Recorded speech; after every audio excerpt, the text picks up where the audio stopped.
Alright, so I made a poll on both Twitter and YouTube to see if people wanted to see me kind of like document and share how I prep for a crowdfunding campaign. So I figured I would show you the very, very first step, and a lot of that is getting samples. I love getting samples because even if I have to pay for them, which honestly I don't mind at all, you're giving me free shit. Let me pay you for this stuff. It's very important to get quality paper stock, all that good stuff down before you go into ordering anything, because you never know what it's really going to be like until you get it in your hands. So I have a free sample pack here. This is from Mix'em. This is for comics. There's their website. So I have this nice little pack, and I'm going to open it. Okay, so I got it open. Didn't quite get the tape off all the way, but that's fine. So it's like a little, kind of like a comic box itself. It's nice and flat and nice and neat. Ooh.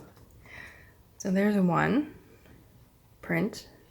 It's an example. Very shiny. So paper range, digital versus offset, guide to binding, which is actually really nice, the digital versus offset. Okay. So this is pretty nice. Oh look, you can do mobile stuff, and stuff from your phone. So I don't think, what kind of paper is this? I actually don't know. I'm gonna have to look at this more closely to see what kind of paper this is. But it goes over all the different weights and finishes. Now I'm a little lucky in that I worked in a copy and print section before, so I'm actually really familiar with the difference between text and cover. So if you aren't, text is always thinner than the cover paper. Cover is going to be like your cover of the book. It's going to be thicker. Even though text 100 pound, it says 100 pound and it says 100 pound for cover, it's not the same. But I do really like text paper in general because it's just very nice feel. I usually recommend people go to Office Depot or Staples or Office Max to actually feel the paper. They used to let you do that. I don't know if they do anymore. They have guide to binding. They have an explanation of digital printing versus offset printing, which is good. This is kind of nice. They have I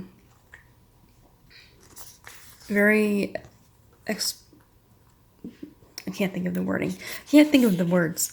This is very, they explain a lot. Informative, there we go. Oh look, they even have some examples of actual projects here, which is really nice. So it's really nice to see companies like take pride in their work and shit and say, yeah, we worked on this project too. So this is pretty neat. So I'm gonna have to look at that more in depth. Oh look, size is available. Very shiny.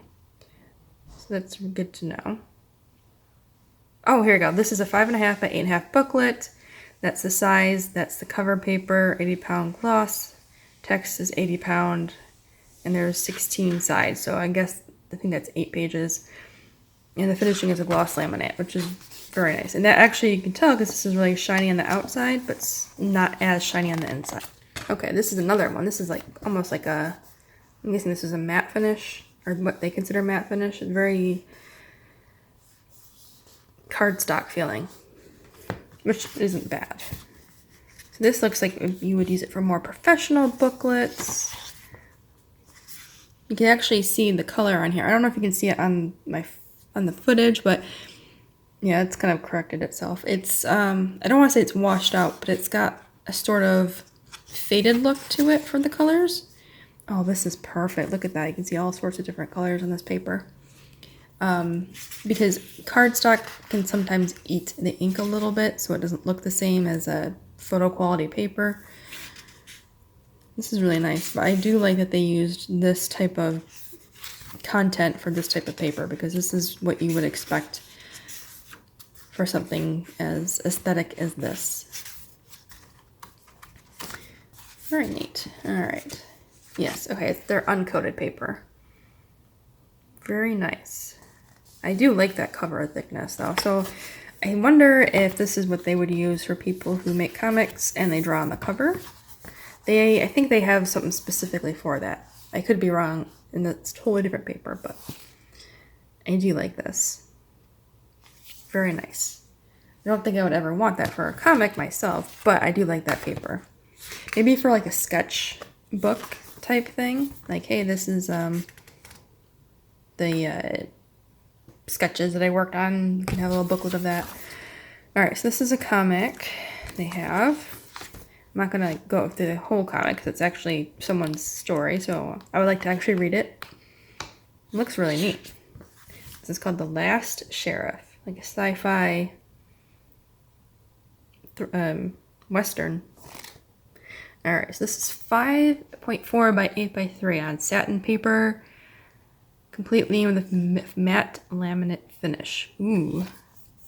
Okay, perfect. I love matte. I don't like glossy, and it has a nice smooth finish. It's perfect. I like that. Very good. So I got a matte finish example, which I love. And then we got some extra stuff. I got a flyer, 70-pound satin. Nice and, I mean, it's a flyer. It's supposed to be flimsy, but it's a nice quality paper, so it doesn't feel too cheap in your hands. Very nice. And I got a brochure, 100-pound satin.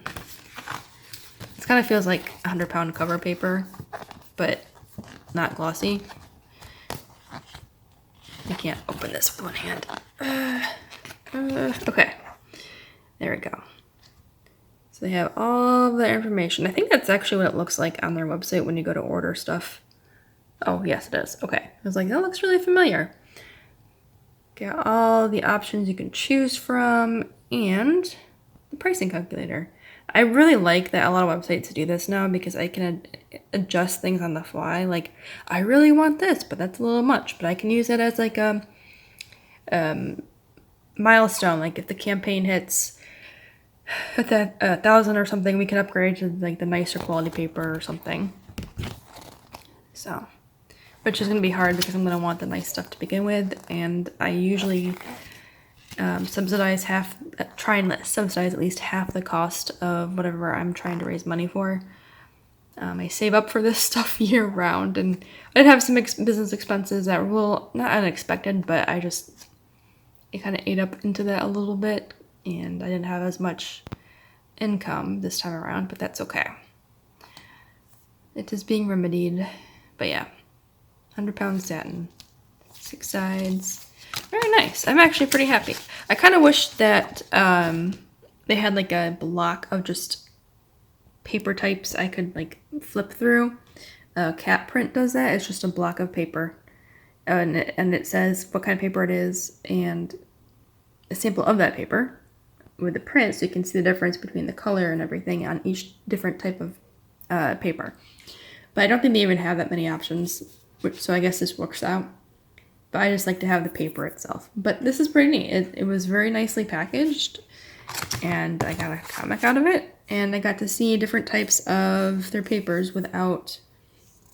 and I got to see them, like, how they were actually used in real time.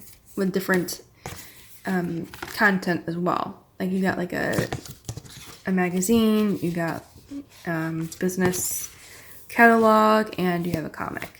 So they have 3 different use cases, which I like to see anyway in samples. So yeah, I'm pretty happy with this. So now that I have this, I do have another package on the way for samples because, like I said, it's good to get samples and test them out and see what works for you.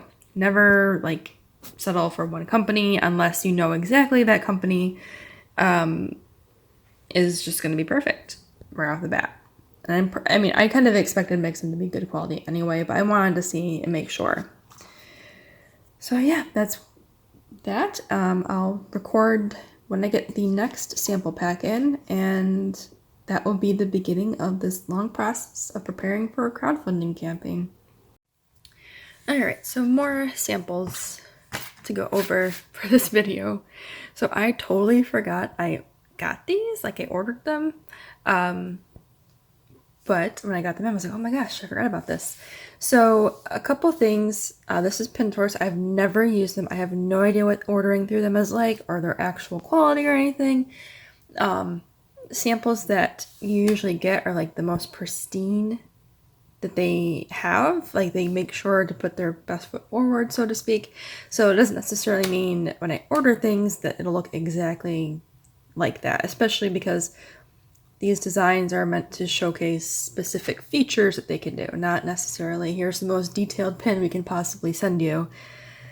And, you know, they're not going to take that. It's just going to, you know, it's a sample. That being said, this is what I got. So first we'll look at the big thing here. It goes over pricing, hard enamel, soft enamel, die struck here, a couple of other things. The ones I was most interested in, this is actually pretty cool though, PVC. It's like I'll show you the sample. I didn't know that was a thing. They have lanyards, which is pretty cool. This is the coin. They have patches. They have dog tags. There we go. And they have the coins, which is the main reason why I got a sample from them, because I wanted to try and make coins for my campaign. So I'm like, but before I commit to it, let me see what, what the coin looks like, but how their metal embossed, not embossed, but metal stuff is. The nice thing is these are also made in the US. Not everything, but those coins. And they have hiking medallions, which I didn't know was a thing either. So I'm like, oh, that's something I might want to look into. And money clips. These are actually really nice. I did not get a sample of these, but I mean, they're money clips. There's not really much to sample. And it's limited in what you can do on them anyway, but I think they're pretty neat. So maybe one day. And then some wristbands, and then they have the attachments. These are the backings for the pins and stuff like that. So, really nice quality layout of like what they can and cannot do. And of course, they always say in the pages like to email them for more information. Alright, so on to the actual samples. So this was a brochure, and at first it was very flat, so I was kind of worried I didn't actually get a sample. This is their most popular pin styles. So these, like I just mentioned, were their backings. I actually am interested in the magnetic backings as well for pins. Maybe not through them specifically, but in general, because I had some customers in the past ask about magnets. Alright, so this is a sample section here. We have die struck, cast, printed, embossed in soft enamel, hard enamel, PVC. This is like really cool. It's just, it almost feels like foam. It's just very neat.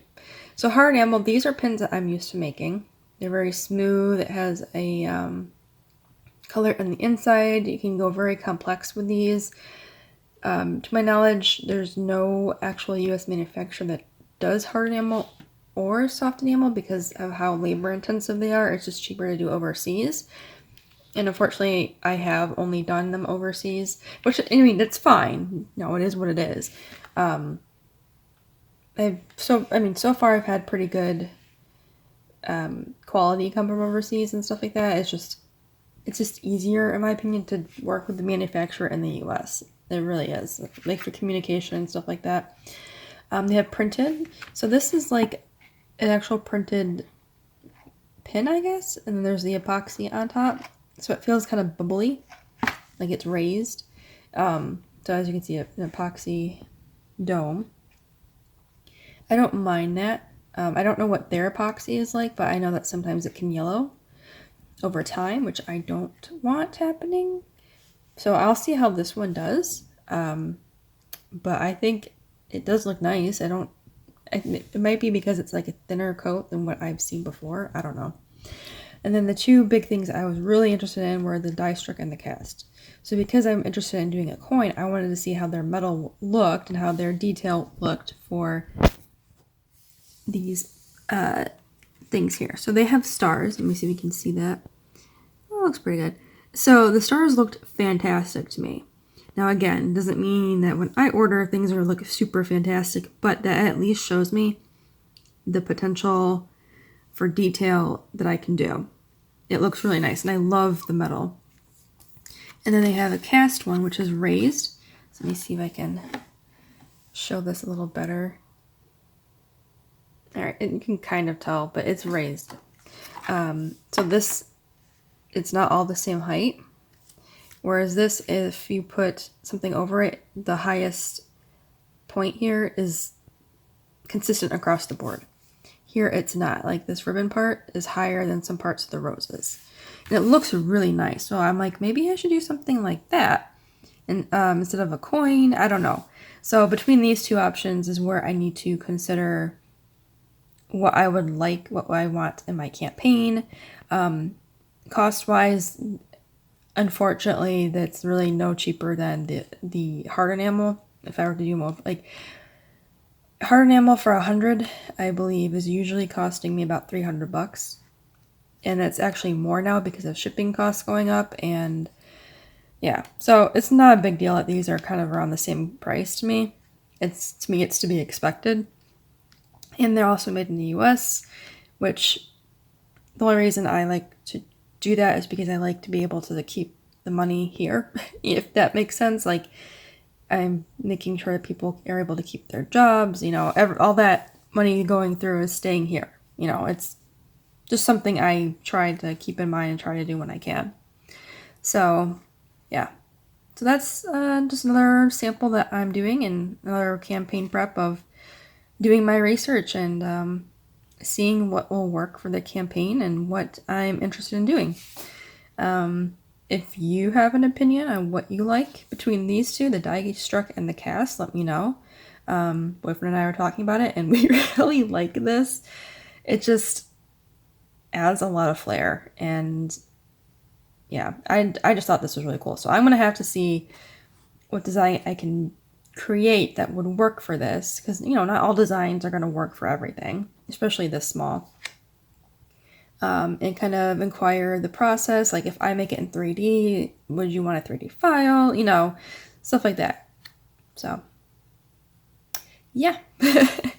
And hopefully I'll get more samples in soon, but they take a while. So if I don't get the next sample pack in from this other comic place by the end of this week, you guys will be watching this video and not seeing it. And maybe I'll make a short of it or something. Who knows? I don't know. We'll see. So I have more campaign prep to do relating to this. Alright, so here I have a spreadsheet that I have made and I have used for a very long time for all my crowdfunding campaigns. And what this spreadsheet does is I'm able to take all of the things I'm going to need for the campaign for production costs, which includes shipping materials, the product itself, anything that needs to go with the product, like special labels, because I've mainly done enamel pins. All of them have a unique backing card to go with it, which is part of the product. I have my notes section. So if I am looking to buy a certain amount of backing cards or whatever it is, a lot of times companies will have coupons around certain times of the year, so I can say, all right, my campaign is launching here, make sure to look out for a coupon for this potential supplier, because if they do, this might help reduce costs of production. Now, this doesn't mean I'm sitting on a lot of money. I don't make money on the crowdfunding campaigns, really. They kind of just break even. Which is totally fine. It's not like a big deal, and it's totally fine to make profit on them as well. I mean, it's your business. You should be making some money and being able to pay yourself from it. But usually my goal is to break even just to get the product made and in my hands, you know, and then from then on I'm able to recoup any other costs that maybe weren't covered in the campaign, like shipping is, as I'm putting down here, I'm putting it down there because in the past I subsidized that with my business income. Like I would foot the cost to ship it to you if you were in the US. So that's part of why a lot of my campaigns were just barely breaking even. And that's totally fine. Like everyone does it differently. It was just something I thought, you know, I can do this. This is what I'm going to do. Unfortunately, the next campaign I'm doing, I won't be able to do that. because these are going to be bigger boxes and packages and stuff like that. So there will be a little bit of a shipping charge, but I'm going to do my best to see if I can subsidize most of it. So here you can see I'm adding on prints, metal coin, bookmarks, and the enamel pin. So these are stretch goals I'm thinking about. I haven't confirmed them because I don't really have anything done for that yet, and I don't know if I'm going to do it. I might do the bookmarks and maybe a print. I don't know. But you can see as I'm putting the price of this in here, at the total cost at the bottom, how much money it costs just to get it made. And that doesn't really include the cost to ship it to me or the cost to ship it to anyone else or put the packaging in with it. It's just a lot. And then here I am just going through and trying to get a price point for the coins.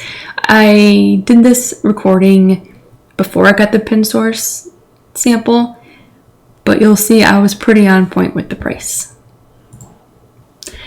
So that's kind of it in terms of how I price this out and put my notes and stuff in this section.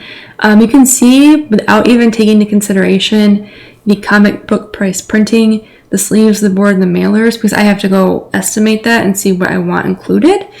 I'm already at $835 just to break even to buy this stuff. It's not cheap.